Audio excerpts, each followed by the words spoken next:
గాంధారి శాపం నిజంగా పనిచేసిందా? కురుక్షేత్ర యుద్ధం ముగిసింది. గాంధారి తన 100 మంది కుమారులను కోల్పోయింది. ఆమె హృదయం తల్లిగా విరిగిపోయింది. బాధ, కోపంగా మారింది. ఆమె కృష్ణుణ్ణి చూసింది.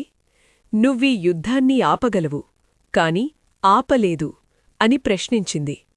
ఆవేదనతో ఆమె శపించింది. నా వంశం నశించినట్టే నీ యాదవ వంశం కూడా నశిస్తుంది అని శపించింది. ఆ శాపం నిజంగా పనిచేసిందా? కురుక్షేత్ర యుద్ధం తర్వాత కొన్ని సంవత్సరాల తర్వాత యాదవులు పరస్పరం యుద్ధం చేసి వంశం నాశనం చేసుకున్నారు. ద్వారక కూడా సముద్రంలో మునిగిపోయింది. ఇది యాదృచ్ఛికమా లేక గాంధారి శాపఫలితమా? కృష్ణుడు శాపాన్ని అంగీకరించాడు. ఎందుకంటే ధర్మచక్రం పూర్తవ్వాల్సి ఉంది. గాంధారి శాపం మనకు చెబుతోంది, తల్లి హృదయం నుండి వచ్చిన మాట యుగాలను కదిలించగలదు అని. మీకు ఏమనిపిస్తోంది? గాంధారి శాపం వల్లే యాదవులు నశించారా?